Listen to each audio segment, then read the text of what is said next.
Hello and welcome. Today, we're going to be talking about something interesting that is happening in the Warzone community right now. One of the most well-known Warzone stat trackers is being asked to shut down by Activision. Here they have this tweet that reads, Activision's lawyers reached out and asked us to shut down sbmmwarzone.com. According to their TOS, we can't use their API. So, they have until Monday to shut down the website or else Activision will take legal action.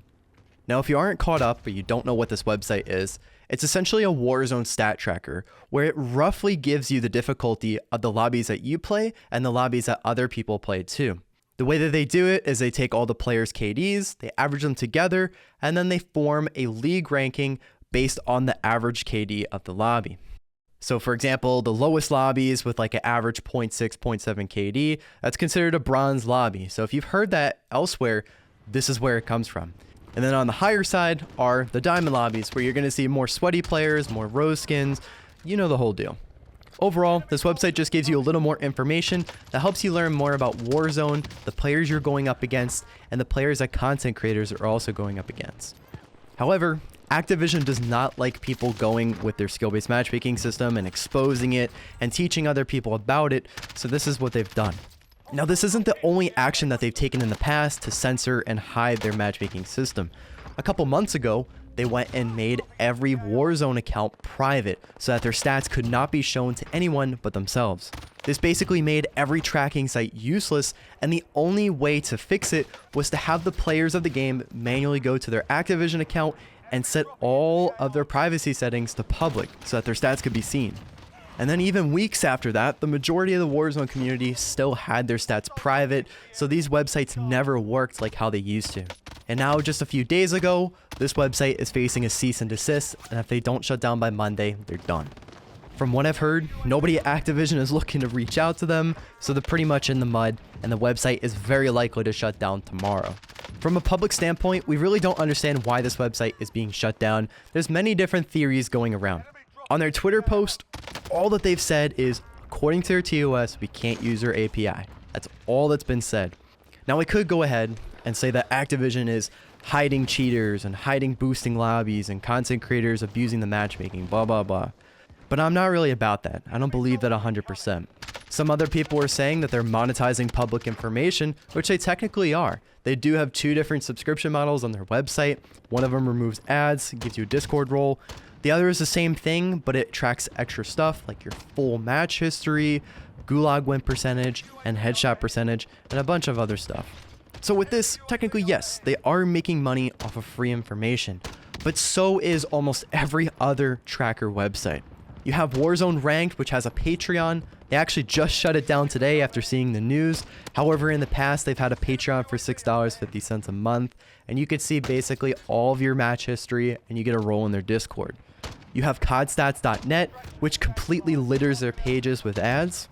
And then you have codtracker.gg, which not only has these ads, but also has 3 different subscription models to remove them. So if you're saying that this website shut down because they're profiting off of free information, that should be applied to every one of these other websites. You could even apply this to YouTubers because they're making videos about a free game and they're earning revenue from these videos. We even have people who are actively talking shit about Call of Duty and Warzone, telling people not to purchase microtransactions, not to get the battle pass, and they're still making money off of these videos.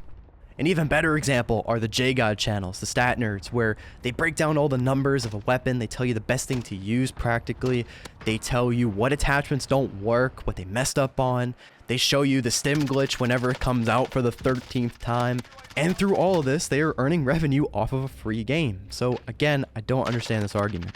Now, I know that other tracker websites exist. I use them, but the reason why this website is so important is that because it presents all the information in a very easy to read way, and it organizes it so that you can see roughly what kind of lobby you're in. Now, there are some discrepancies since they only count the KD, because there's other things that determine skill in Warzone. There's other things that determine what lobby you're getting in. There's the score per minute, there's the queue time, there's microtransactions, time of day. There's a whole bunch of things, and this website only counts KD. But it correlates fairly well to the difficulty of your lobby. As a content creator, I loved using this website just so I could see what other content creators are abusing the matchmaking system, whether it be reverse boosting or VPN, Netduma, whatever kind of router crap, or just making a second account and joining off of it. With this website, you could basically go on their account and see what kind of lobbies they were getting into. Some would be getting in all bronze, silver, some would be all diamond, and it basically gave you a comparison whether or not they play legit or not.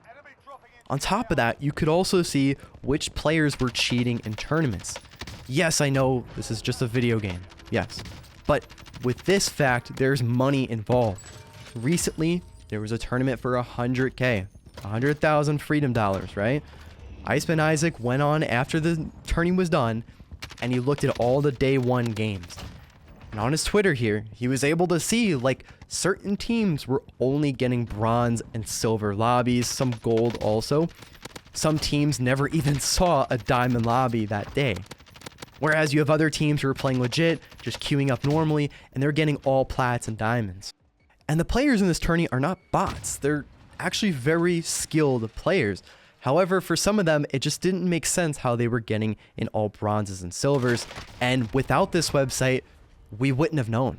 We would not have known that they were getting into such easy lobbies and winning money this way. What I'm saying is, without this website, it's going to be much harder to see what kind of enemies you're going up against. You could see a Rose skin, but you never know. It could be a 0.7 KD player that just was lucky enough to complete the battle pass 6 months ago. You'd never know if the player who killed you was actually a cheater, and you'd never know that the content creator you're watching was actually reverse boosting into these lobbies or just using some kind of other trick. And then you'd never know that the people who won these tournaments were actually playing in fair lobbies or not. Without this website, the competitive integrity of Warzone just continues to slide down the gutter as we discover new ways to cheat, whether it be a Cronus, wall hacks, Netduma, Nighthawk, whatever the shit, VPNs, joining off of accounts, any kind of thing. I don't know what we're gonna see next, honestly. Now, I usually don't make news videos about Warzone. My channel is mostly just simple guides about Warzone and other cool things that I find. But I really wanted to make this video to encourage a discussion with you guys in the comments. This stuff is super interesting to me, and I really can't predict what's gonna happen in the next week. The only info that we have is that they currently are dealing with a cease and desist that is ordering their website to shut down by Monday. But anyways, that's really all I have to say about the recent turn of events. Hopefully they are able to keep the site. We'll see what happens. Again, let me know in the comments what you think. I would love to hear it. My name is Wetzel, and until next time, peace.